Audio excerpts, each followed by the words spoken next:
What's going on, everyone? Dalvazar here with another Digimon TCG related video. This time coming at you with a deck profile for Red Omnimon. This is a little bit different than the Red Budget deck that I had a video on like a month or two ago.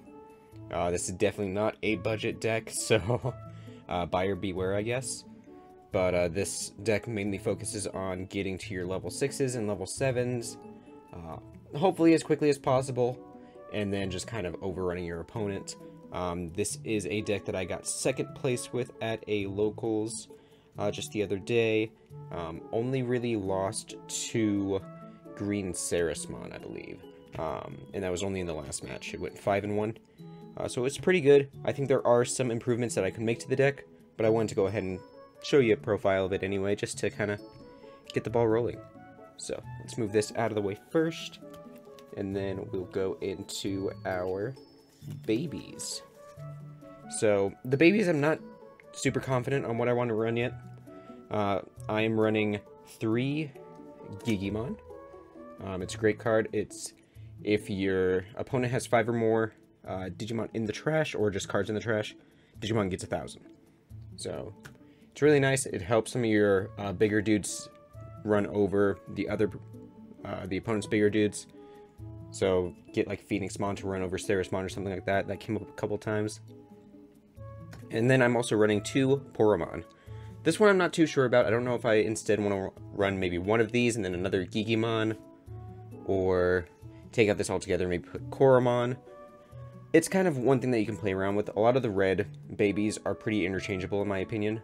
This one's just pretty nice because it destroys a Digimon with 1,000 or less DP when you attack. So you can get, like, if it's something like Ricky Rush or something like that, you can easily kind of take out some of the smaller guys. Not really that Ricky Rush is running many 1K attackers anymore, but it is pretty prevalent still. Next, for the rookies in the main deck, we're running 4-star deck Agumon. Pretty staple in any red deck, honestly. Gives your evolved Digimon 1,000 DP. We are running 4 Monodramon. Cheap 2 costs to play rookie. Always good in any deck, especially a turbo deck.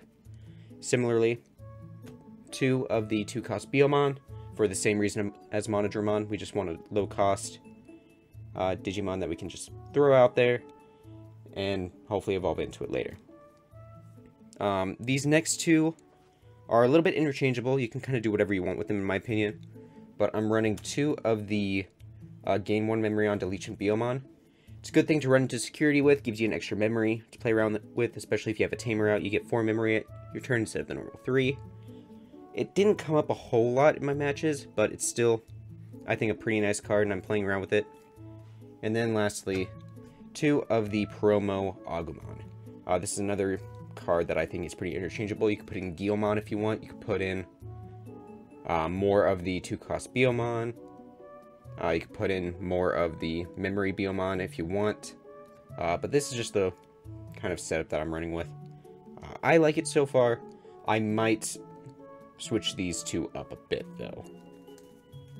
And then next, for champions, we are running 4 of the starter deck Greymon.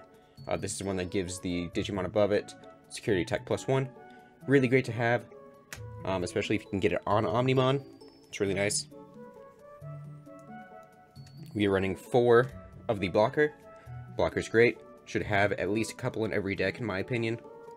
There are a few exceptions, but for the most part, run blockers. There's only a few of them in the entire game right now, so they're pretty important.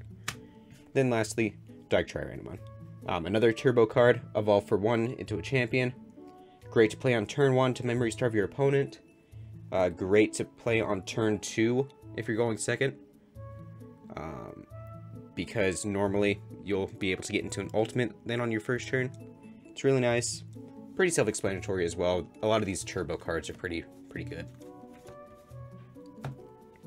Now for the ultimates, or level 5s. We are running 5 Lavaguritamon. This is just another turbo card.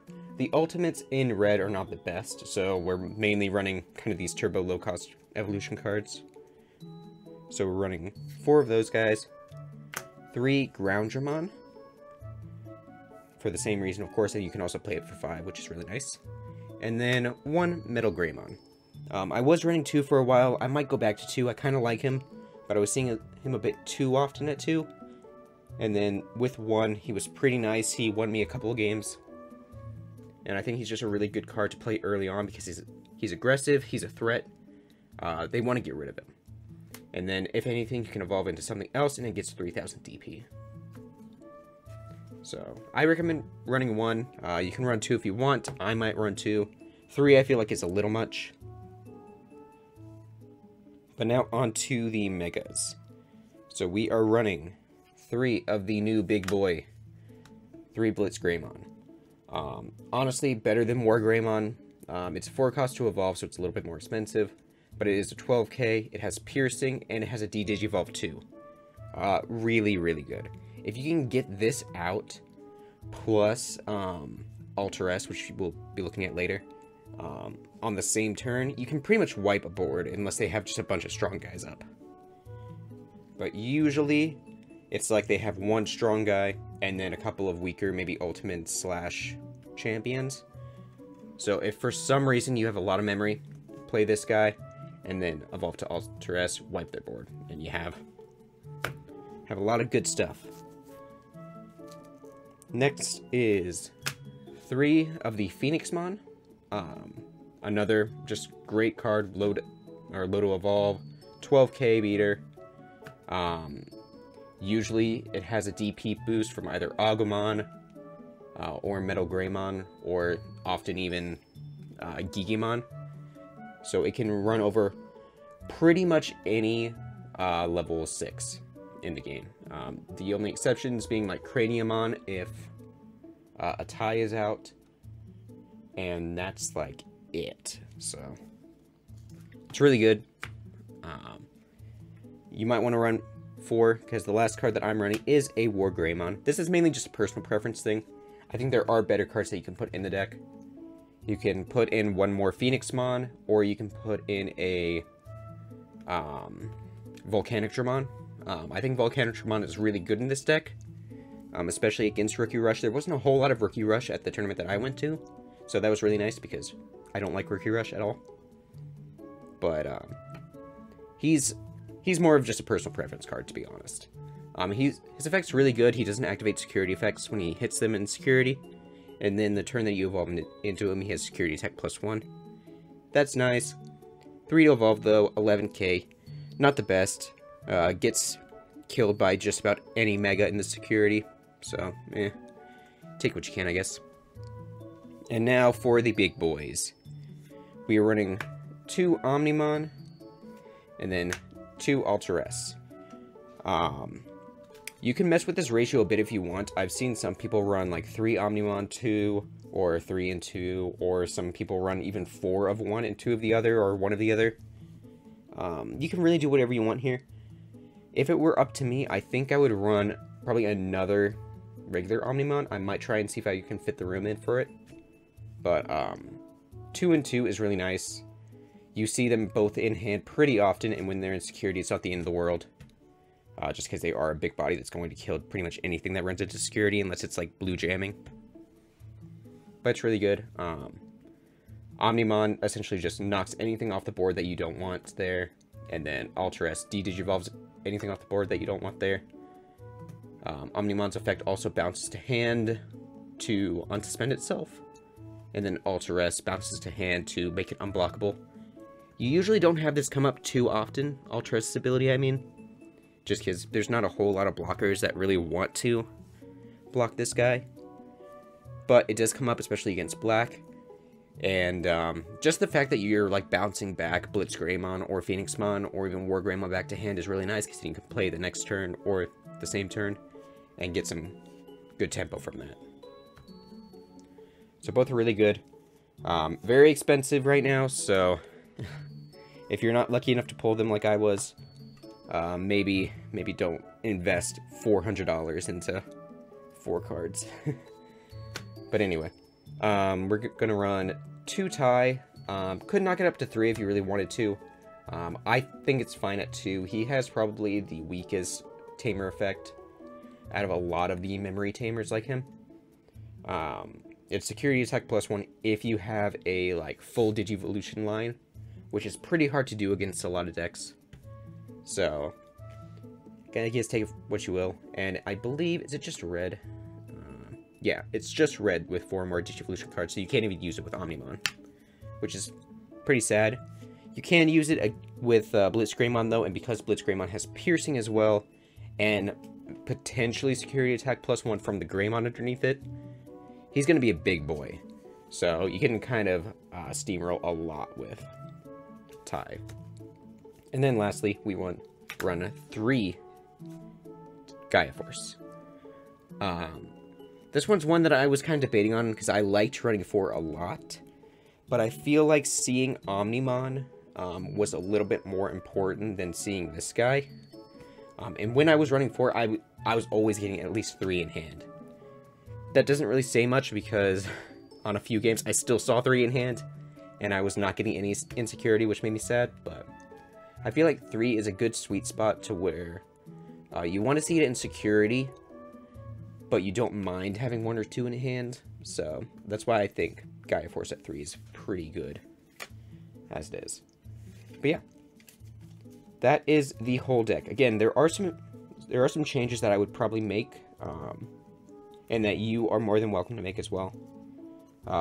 For rookies, you can mess around with, I think, these last 4 slots.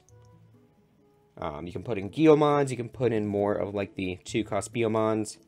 I'm running 16 rookies, I believe. No, 14 rookies. I can't do math. I think that's a good ratio. I like 14 to 15 rookies personally.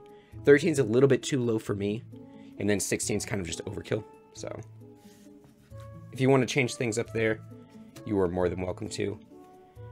Same with Dark Tyrannomon and Corjamon. I think you can easily like take one of each of these out and put 2 of something else if you want, or take out a Dark Tyrannomon, maybe put in a regular Greymon from BT1.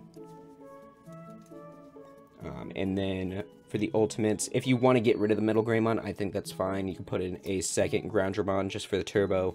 You could take out a Groundramon and put in a second Metal Greymon if you want to go that route. Be a little bit more aggressive in the earlier game. And then, of course, if you want to take out War Greymon, you can. I think it's a good idea to. It's just my personal preference. I like him, so. I like to play cards that I like more than I like to play cards that will win. So, but if you want to, you can replace this with, I think a Volcanic Dramon is the best choice. If not, another Phoenixmon.